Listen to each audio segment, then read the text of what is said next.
Assalamualaikum warahmatullahi wabarakatuh. Saya Ratnaika Noviana dari jurusan Teknik Pengendalian Pencemaran Lingkungan semester 4. Di sini saya akan membahas lanjutan dari materi sebelumnya tentang xenobiotik sintetik. Nah, untuk itu langsung menuju ke materinya. Untuk melanjutkan materi dari video sebelumnya, langsung saja kita masuk ke pembahasan pestisida.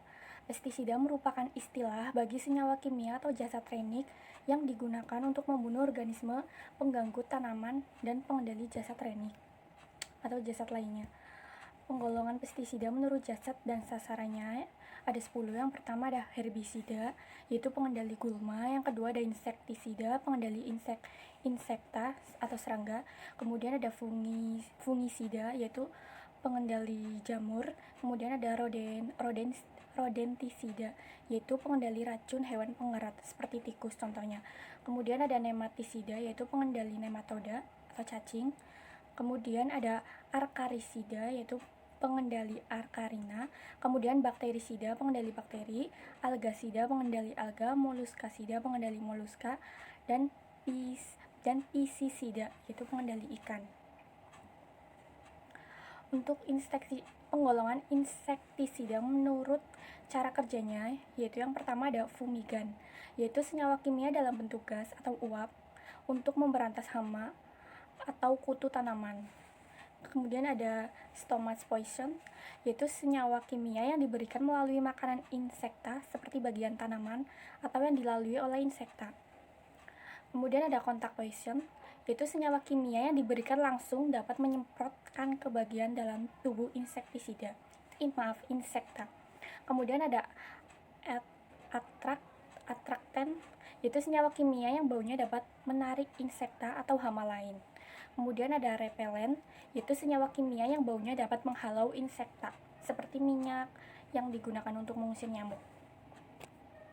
Kemudian penggolongan insektisida menurut struktur kimianya. Yang pertama ada organoklorin atau disingkat OK, yaitu semuanya bersifat persisten dan sukar terurai oleh faktor lingkungan dan mikroorganisme.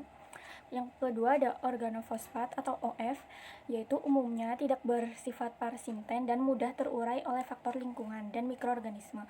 Kemudian ada karbamat atau KB, umumnya tidak bersifat persisten dan mudah terurai oleh faktor lingkungan dan organisme.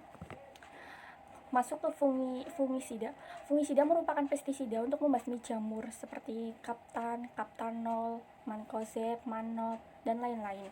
Efeknya yaitu dapat menyebabkan keracunan akut, seperti efek yang memiliki efek langsung seperti sakit kepala, pusing, mual, muntah, diare, sesak, dan pandangan kabur. Kemudian ada keracunan kronis atau efek jangka panjang seperti hepatitis, alergi, dan kanker. Kemudian terganggunya sistem syaraf atau neurotoksin. Kemudian ada keguguran kandungan, kematian bayi, bahkan bayi lahir cacat. Kemudian amonia atau NH3 merupakan senyawa nitrogen yang terbentuk dalam kondisi anaerobik.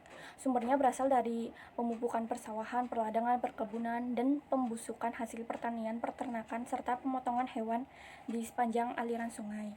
Efeknya terhadap kualitas lingkungan dapat bersifat toksik bagi kehidupan biota yang ada di air. Kemudian terhadap kesehatan masyarakat dapat menimbulkan iritasi pada kulit. Penggolongan pestisida menurut asal dan sifat kimianya itu ada 2, ada yang sintetik dan alami. Untuk yang sintetik dibagi menjadi 2 lagi, yaitu ada anorganik dan organik. Untuk yang anorganik itu berupa garam-garam beracun seperti arsenat, fluorida, tembaga sulfa, dan garam merkuri.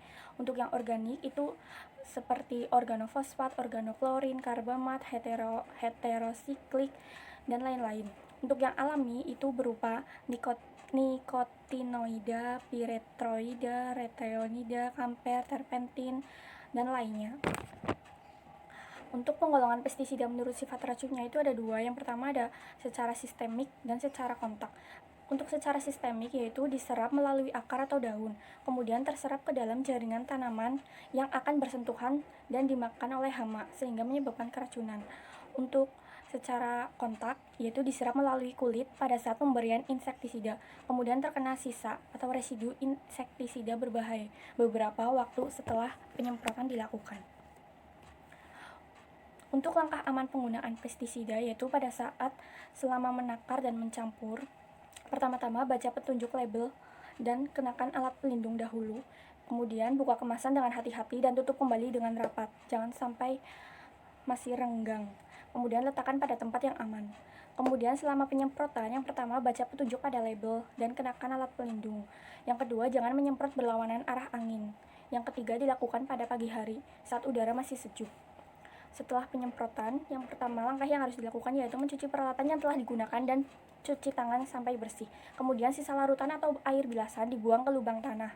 Kemudian cuci dan bilas wadah yang sebelumnya digunakan dan pakaian yang digunakan sebelumnya. Kemudian ada deterjen. Deterjen memiliki gugus alkil yang umumnya C9 dan C15 atau garam dari sulfonat atau sulfat berantai panjang. Deterjen merupakan bahan pembersih karena bersifat mengemulsi dan dapat menurunkan tegangan permukaan air. Efeknya bersifat toksisitas dan dari meningkatkan ke menurunkan amfoterik, kationik, anionik, dan non-ionik. Komponen deterjen yang pertama ada surfaktan, yaitu berfungsi sebagai bahan pembasah yang menurunkan tegangan permukaan air sehingga air mudah meresap ke dalam serat kain dan membentuk ikatan dengan kotoran, lalu mengangkat kotoran. Kemudian ada builder, berfungsi sebagai bahan pengelap ion-ion dalam air sadah atau softener. Kemudian ada filler yang berfungsi sebagai penambah kuantitas produksi atau memadatkan seperti sodium sulfat.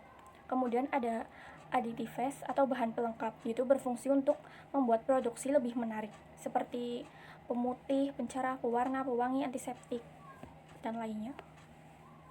Deterjen dibedakan menjadi 4 golongan. Yang pertama ada anionik, yaitu deterjen yang bagian muatan negatifnya dapat menurunkan tegangan permukaan air. Kemudian ada kationik, deterjen yang bagian muatan positifnya dapat menurunkan tegangan permukaan air. Kemudian non-ionik, deterjen yang tidak mengandung muatan negatif ataupun positif dan tidak mudah larut dalam air. Kemudian ada amfoterik, yaitu deterjen yang mengandung muatan negatif atau positif dan mudah larut dalam air. Dampak deterjen.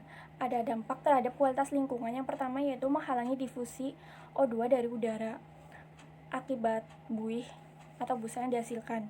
Kemudian menimbulkan kondisi anaerob akibat degradasi bakteri. Kemudian meningkatkan kadar COD dan BOD, mengganggu kehidupan organisme air akibat rusaknya insang dan organ respirasi, dan menurunkan kualitas air tanah serta air permukaan. Untuk dapat terhadap kesehatan masyarakat, yang pertama dapat menimbulkan diare akibat pemanfaatan air tanah atau air sumur yang sudah terkontaminasi. Kemudian menimbulkan iritasi dan gatal-gatal pada kulit. Kemudian golongan amonium kuarter dapat menimbulkan iritasi pada mata. Senyawa SLS dan SLES pada deterjen dapat menimbulkan iritasi pada kulit, memperlambat proses penyembuhan luka, bahkan kerusakan pada sistem syaraf. Untuk senyawa LAS relatif mudah terdegradasi secara biologi. Toleransi kontak kulit terhadap LAS sebesar 1% atau sama dengan iritasi sedang. Kemudian sabun.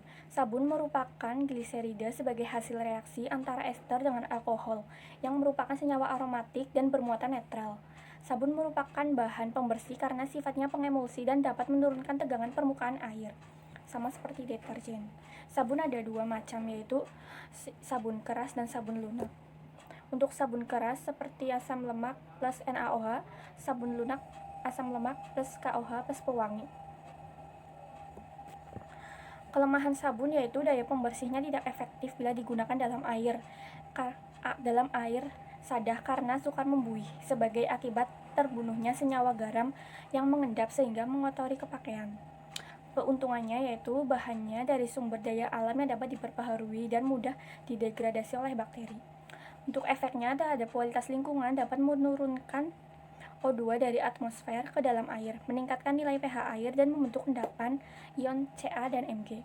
Kemudian efek terhadap kesehatan masyarakat dapat menghilangkan minyak alami di wajah dan yang dapat mempercepat munculnya garis dan kerutan, dapat menimbulkan iritasi kulit serta gatal-gatal. Kemudian ada hidrogen sulfida atau H2S, merupakan bentuk sulfur anorganik utama yang terdapat pada perairan. Efeknya yaitu terhadap kualitas lingkungan, menimbulkan korosivitas logam dan sanitasi yang buruk, menghasilkan bahan toksik, menurunkan nilai pH, kadar sulfida total lebih dari 2,0 ppb yang akan mengganggu organisme air. Terhadap kesehatan masyarakat, dapat menimbulkan iritasi pada kulit. Terima kasih. Sekian yang bisa saya sampaikan, kurang lebihnya mohon maaf dan mohon untuk dimaklumi. Wassalamualaikum warahmatullahi wabarakatuh.